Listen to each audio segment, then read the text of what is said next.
Quando eu estava vindo para cá, eu tentei escrever alguma coisa, eu falei para minha esposa: amor, até hoje eu não aprendi a montar sermão, desisti. Até hoje eu não aprendi a fazer isso.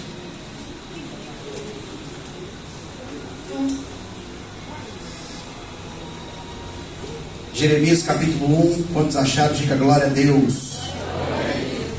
Vamos ler o verso 4, que diz assim a palavra do Senhor: assim veio a mim a palavra do Senhor, dizendo: antes que te formasse no ventre, te conheci, e antes que saísses da madre, te santifiquei as nações, te dei por profeta. Então disse eu: ah, Senhor Deus, eis que não sei falar, porque ainda sou um menino.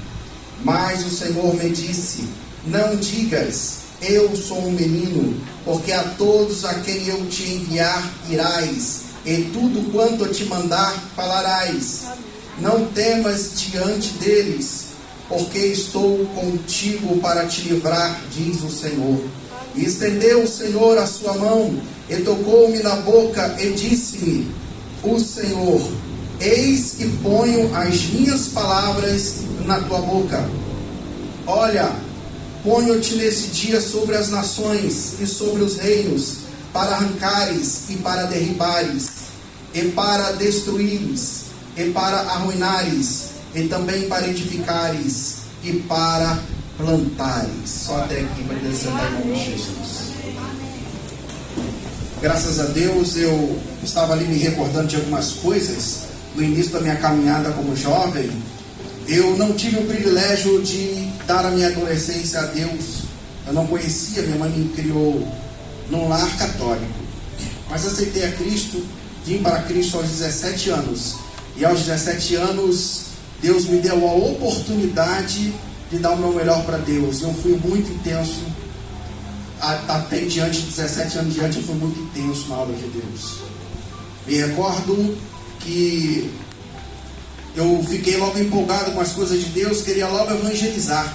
E eu ficava procurando as casas para poder evangelizar. A igreja em que eu estava não tinha muitas pessoas, supervisão para poder fazer as visitas dos lares. Então eu juntei com um colega, era o único, jovem que mais buscava a Deus. Juntamos com ele: por que a gente não vai evangelizar? Vamos visitar os lares. A gente foi visitar os lares e apareceu pessoas para pedir oração. É claro que eu não estou incentivando a você a procurar os lares, você procura o seu pastor, mas naquele tempo foi assim que eu fiz. E aí até comuniquei aos obreiros e tal: vamos fazer, senão pode visitar os irmãos que estão afastados dessa igreja, podem visitar, então vamos visitar.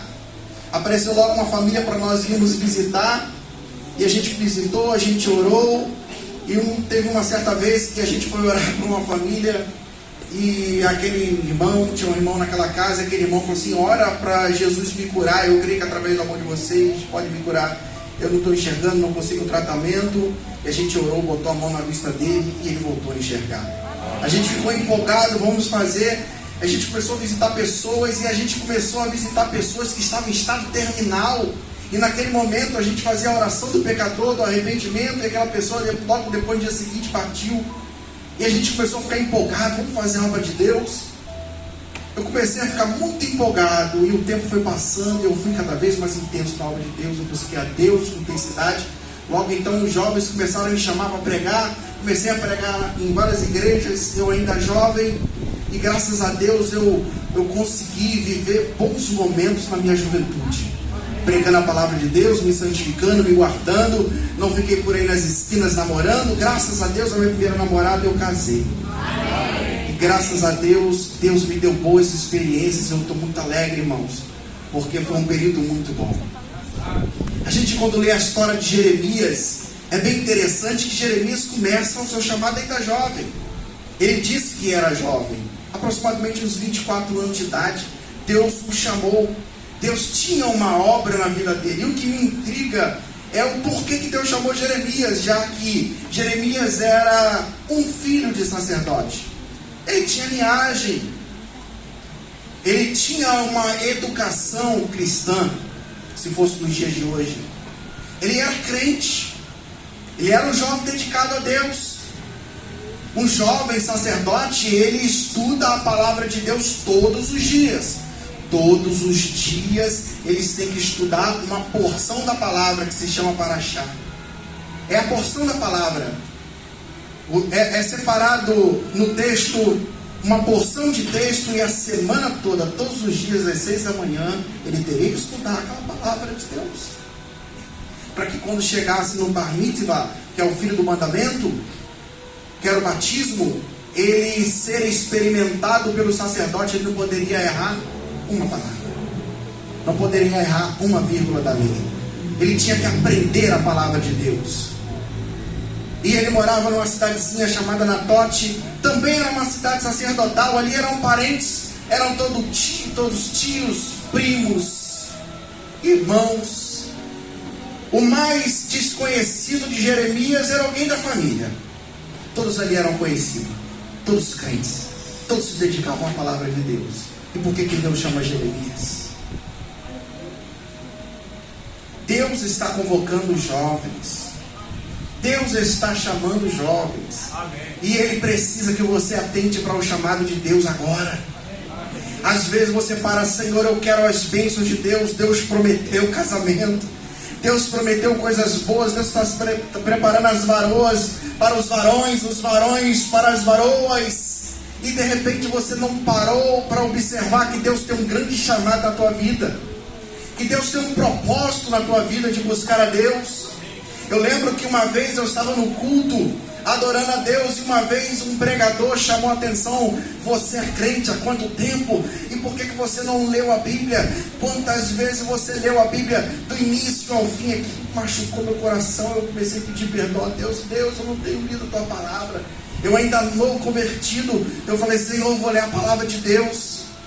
Aí ele falou assim: toda tarde eu vou ler a palavra de Deus. Eu botava a cadeirinha na mesa. Quando eu começava a ler, eu vou começar Gênesis capítulo 1. Eu começava a ler Gênesis capítulo 1, irmãos. Eu não conseguia sair do primeiro versículo, eu dormia. Pum. Todas as vezes eu dormia, irmãos. Eu comecei a ler o primeiro capítulo, não passei do capítulo 1, eu dormia. Eu lembro que uma vez, irmão, ficou uma poça de baba em cima da Bíblia. Vi um som pesado. E aí um dia eu falei: Deus, eu não consigo, eu chorando. Aí acendeu uma luz. Esse sono é espiritual. Aí eu fiquei bravo, irmãos. Eu falei assim: Satanás, tu tá colocando sono em mim para não ler a palavra de Deus. Mas a partir de hoje, eu comecei a levantar a mão para o céu. A partir de hoje, Satanás, acabou a tua gracinha, eu vou ler a palavra de Deus todo. Quando vinha o sono, eu começava: poder no sangue do Senhor Jesus. Eu li a Bíblia toda, voltei, li de novo, li várias vezes. E graças a Deus, Jesus foi trabalhando na minha vida. A mocidade foi passando, sabe? As vontades carnais foi sendo mortificada. Através do jejum, da oração, o tempo foi passando. E eu consegui oferecer ali o meu melhor para o Senhor. Amém. Às vezes a escola que Deus tem para nós é diferente da escola do mundo. A escola de vida de você, jovem, crente, é diferente da do ímpio.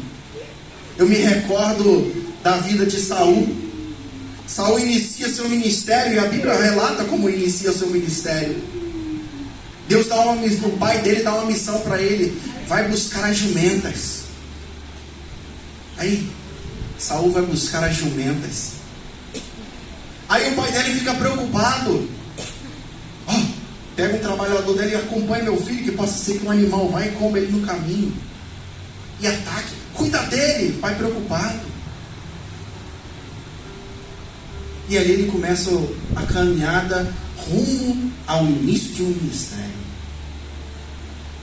Do tempo em que ele sai para buscar as jumentas e até ele ser consagrado a rei, ser separado a rei, não foi muito tempo. Em contrapartida, eu vejo a escola de Davi. Davi não tinha ninguém preocupado com ele. Ele estava lá, vivendo uma vida de escravo, cuidando de ovelha, e com sua harpa, louvando o nome do Senhor.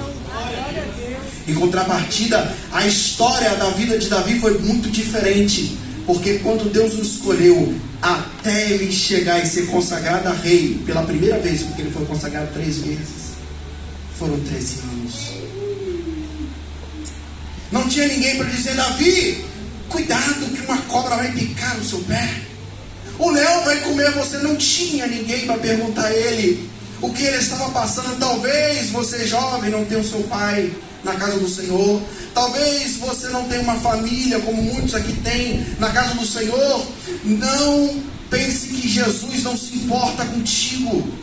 Se a tua escola está difícil, é por causa do chamado de Deus na tua vida.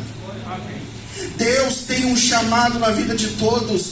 E se você não tentar para isso, o tempo vai passar. E lembrar de que quando você for pai, quando você for esposo, marido ou esposa, os teus filhos precisam ver os teus joelhos dobrados orando pela sua família. Às vezes você está numa vida fria, você está pensando na bênção de Deus. Deus, eu vou mudar de igreja porque de repente Deus vai me abençoar. Não, dá a Deus aquilo que é de Deus, porque o que Deus tem para te dar, Ele faz. Ele tem para dar, Ele dá. Mas o que é para você dar, é para você dar. O que Deus tem para a tua vida? Há uma grande obra lá fora. Há muitas almas para Cristo que você pode ganhar para Jesus. Há uma obra muito grande, irmãos. Você sabe que Deus pode curar pelas suas orações. Um irmão da igreja chegou, um irmão crente no meu trabalho, perguntou para mim, falou assim: Everton, o que a gente faz para a gente se chegar a Deus? Eu preciso fazer com que Deus ouça a minha oração.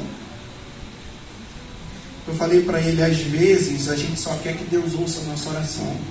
A gente não oferece nada para Ele. Faz o seguinte: oferece 7 madrugadas para Ele em louvor e adoração ao nome dEle. A gente está muito acostumado a sempre pedir a Deus as bênçãos. Parece até que a gente às vezes quer ensinar a Deus como Ele deve agir. E Jeremias era diferente. Deus toca na boca dele. Estendeu a sua mão e tocou na boca. Como deve ter sido isso? Deus tocar na boca daquele jovem. Jovem, Deus tocou também na tua boca. A tua boca não é para sair qualquer palavra. A tua boca não é para sair a gíria da favela. A tua boca é para pregar o Evangelho de Jesus Cristo. Para que todos vejam a diferença. Que tu serves a Deus. A tua boca sai palavra de vida. Deus prometeu para a sua igreja que de nós sairia uma fonte que jorraria para a vida eterna. As palavras que saem da tua boca são palavras de vida eterna. Atente para o chamado de Deus. Talvez você não tenha tentado, você jovenzinho, adolescente. Deus tem uma obra na minha vida, eu sendo adolescente? Sim, tem. Jesus tem uma obra na sua vida, você adolescente, pare de brincar. Jogar joguinho de celular na hora do culto. Ficar brincando na hora do culto. Jesus tem um chamado lindo na tua vida. Deixa Ele despertar o chamado dele na tua vida. Jesus quer enfeitar a nossa coroa. Todas as vezes que você sacrifica uma madrugada para Deus, Jesus, Ele está se agradando. A tua adoração está subindo. Jeremias estava num contexto de adoração. Ele saía da sua cidadezinha para Jerusalém cantando louvores ao Senhor, todos com seus instrumentos, o instrumento de sopro, de corda, louvando ao Senhor como sempre. Caminhava até Jerusalém cantando sem parar, louvando a Deus. E Jeremias ia no meio do povo adorando a Deus. E no meio daquela multidão de jovens, Deus escolhe Jeremias. Deus sabia que Jeremias ia aceitar o chamado de Deus. Será que você tem aceitado o chamado de Deus? Será que você pelo menos tem perguntado: Senhor Jesus, qual é o meu chamado? Revela a mim, Senhor, a tua vontade na minha vida. Um dia Deus tocou no meu coração e falou, eu lendo a palavra de Deus, eu ainda novo convertido, Deus falou no meu coração que o meu chamado era intercessão. Eu falei: meu chamado é intercessão, Senhor. Eu comecei a falar para a pessoa: o meu chamado é intercessão. As pessoas perguntavam, na igreja onde eu era, as pessoas perguntavam muito para um para o outro assim: qual é o teu chamado? Meu chamado, eu sou pregador da palavra, eu sou cantor. Aí falou: qual é o teu chamado? Eu falava: eu sou intercessor. Aí a pessoa fechava a cara e eu nunca tinha ouvido essa, não. Intercessor. Então, todos querem cantar, outros querem pregar, quer ser pastor. Você quer ser intercessor? Deus tinha falado para mim que eu ia ser intercessor. Eu peguei um papel, escrevi o nome de todas as pessoas que eu sabia o nome da igreja. Quem eu não sabia, qual é o nome do senhor? Caderninho de oração, papelzão na Bíblia, de noite orando: Senhor, toma o Sandro em tuas mãos, toma o fulano nas tuas mãos, toma o ciclano nas tuas mãos. Amém. Quando eu ia ver, já estava amanhecendo, orando pela igreja. Amém. Não precisa ninguém te dar o microfone para você exercer o chamado de Deus. Não precisa ninguém investir em você para você exercer o chamado de Deus. As almas esperam. Eu lembro que a minha avó me ganhou para Cristo. Ela me doutrinou. Foi o pastor que Deus me deu, porque foi ela que me doutrinou. Ela que me ensinou a caminhada. Ela era mais próxima de mim. Eu me recordo dos seus ensinamentos até hoje.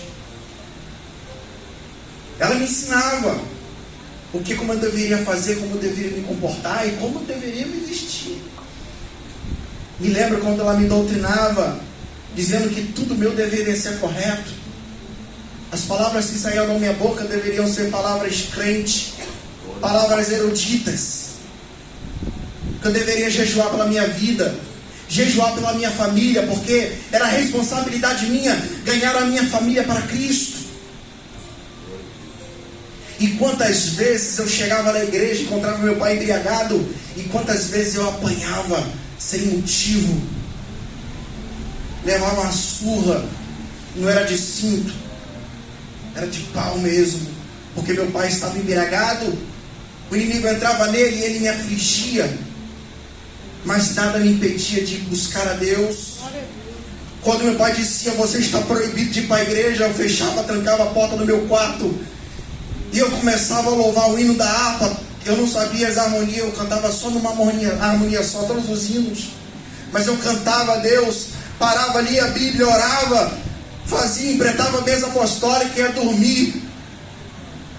Quem nos separará do amor de Cristo? Ninguém pode separar você do amor de Deus. Ninguém pode te impedir de você exercer o chamado de Deus.